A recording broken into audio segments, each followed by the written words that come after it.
Hello everyone.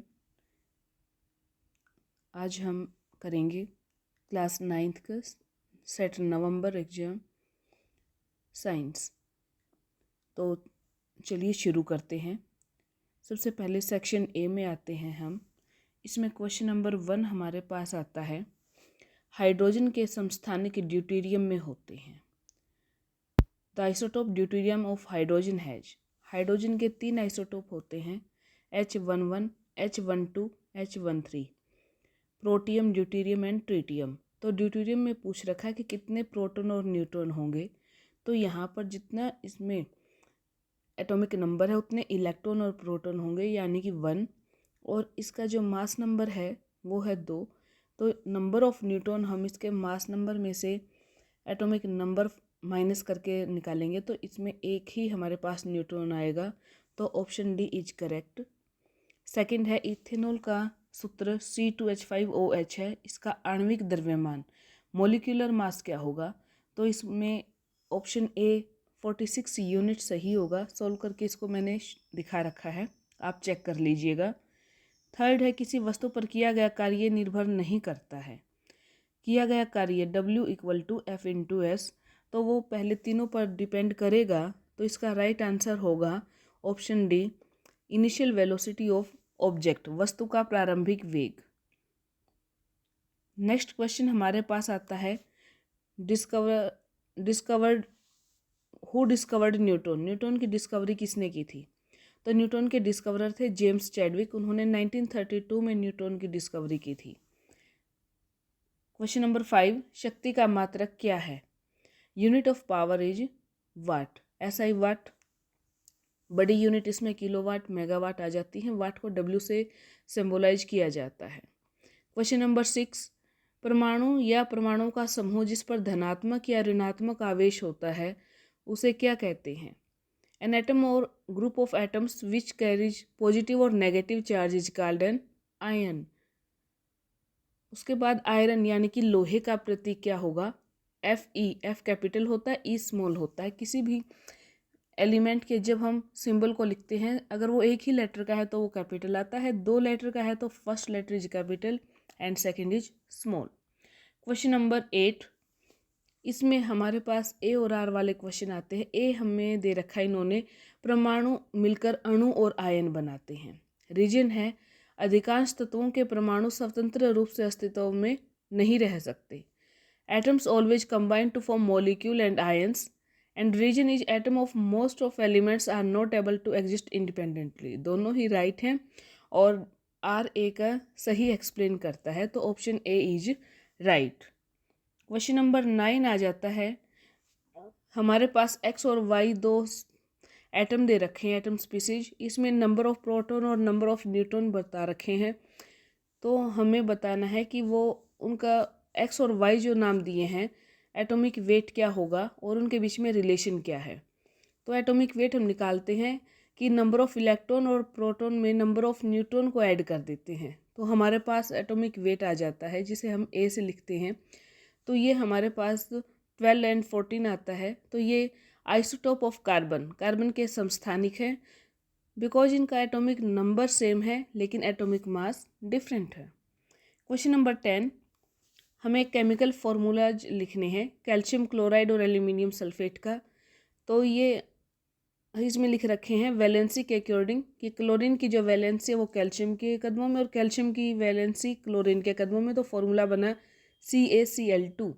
Aluminium sulphate में aluminium की valency 3 और सल्फेट आयन की वैलेंसी 2 नेगेटिव होता है, तो Al2SO4 होल थ्राइस। ये आप ब्रैकेट लगाकर 3 लिखिएगा, नहीं तो केवल O के ही पावर मानी जाएगी। तो Al2SO4 whole thrice is right answer.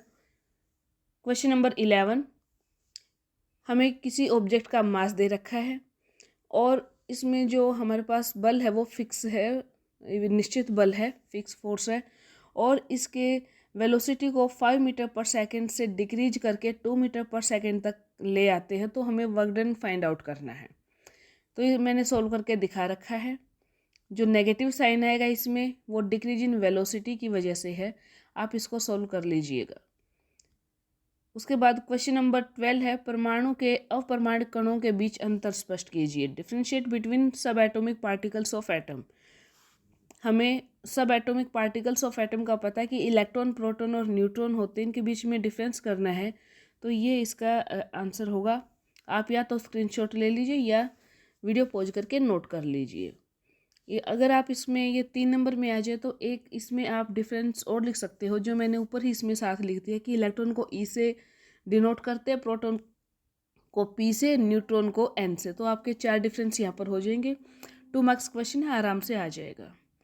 उसके बाद हमारा अगला क्वेश्चन आता है, who gave the laws of chemical combination, state and the laws of chemical combination. रासायनिक संयोजन के नियम किसने दिए?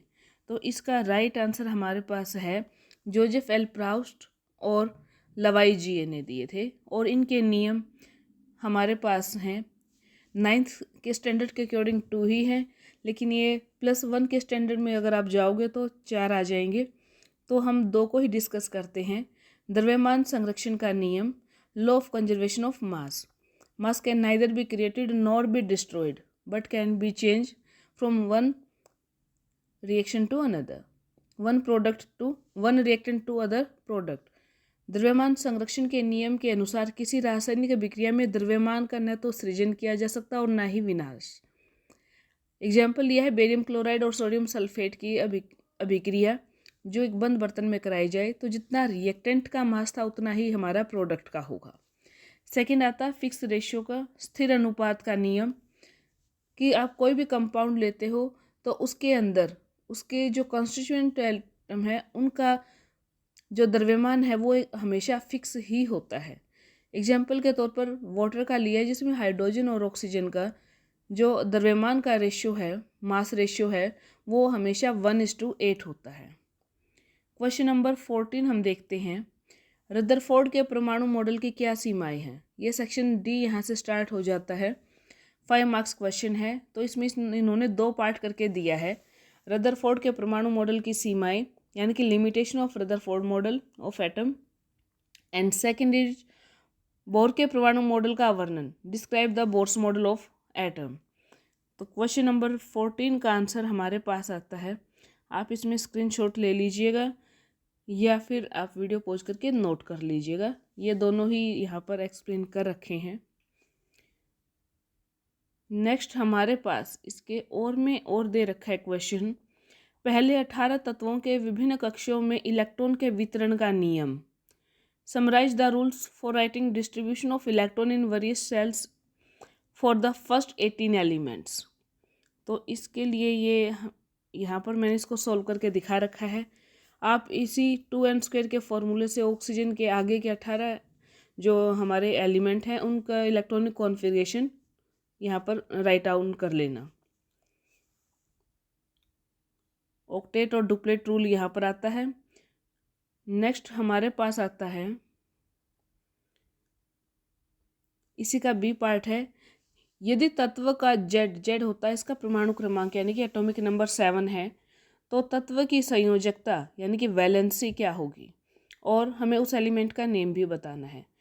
तो हमारे पास एटॉमिक नंबर 7 है, इसका इलेक्ट्रॉनिक कॉन्फ़िगरेशन आएगा 2,5 यानी कि इलेक्ट्रॉनिक विन्यास, और इसके बाहरी कक्ष में 5 इलेक्ट्रॉन है। संयोजकता हम निकालेंगे इसकी 8 में से 5 को माइनस करके यानी कि 3, और 7 नंबर पर जो हमारा एलिमेंट आता है वो होता है नाइट्रोजन। इसको आप सोल्व कर लीजिएगा ऐसे ही। नेक्स्ट है क्वेश्चन नंबर 15, ऊर्जा संरक्षण का नियम, state and prove the law of energy of conservation. तो ये ऊर्जा को न तो हम बना सकते हैं और ना ही इसका विनाश, बल्कि इसे एक रूप से दूसरे रूप में बदल सकते हैं। Energy can neither be created nor be destroyed but can be change from one form into another form. Example जो हमें लेना है इसके और में पूछ रखा है एक क्वेश्चन में कि जब आप साइकिल चलाते तो कौन कौन से ऊर्जा रूपांतरण होते हैं। मैंने इसी को इसमें लिख दिया है। आप अगर दूसरा क्वेश्चन करें तो ये यहाँ से नोट कर लेना, नहीं तो इसके एग्जाम्पल में आ जाएगा, आप इसको देख लीजिए। नेक्स्ट हमारे पास आता है क्वेश्चन, न्यूमेरिकल है ये, कि an object of mass 12 kg is at a certain height above the ground. If the potential energy of the object is 480 joule, find the height at which the object is with respect to the ground. Given G equal to 10 metre पर second square. ये potential energy mgh हमारे पास given है 480. Potential energy यानी स्थितिज ऊर्जा, formula लिख लेंगे हम इसका mgh. m यहाँ पर वस्तु का द्रव्यमान, g गुरुत्वीय त्वरण और h ऊंचाई यानी कि हाइट जो हमें फाइंड आउट करना है. जो गिवन वैल्यूज है वो यहाँ पर पुट कर देंगे और h की वैल्यू को हम फाइंड आउट कर लेंगे. आप इसको देख लीजिएगा. नेक्स्ट हमारे पास इसके और में दे रखा है क्वेश्चन, किसी वस्तु की गतिज ऊर्जा को समीकरण के रूप में व्यक्त कीजिए. मोस्ट इंपॉर्टेंट क्वेश्चन है, फाइनल में भी आता है, तो इसको आप अच्छे से तैयार कीजिएगा. यहाँ पर मैंने इसको सॉल्व करके दिखा रखा है, आप देख लीजिएगा. और जो साइकिल वाला एग्जाम्पल मैंने ऊर्जा संरक्षण के नियम में दे रखा है. तो आई होप आपको काफ़ी हेल्प मिली होगी. अगर कोई दिक्कत या प्रॉब्लम आई है तो कमेंट में ज़रूर बताएं. और ये क्वेश्चन आप अच्छे से नोट करके फाइनल की प्रिपरेशन करें. Thank you very much.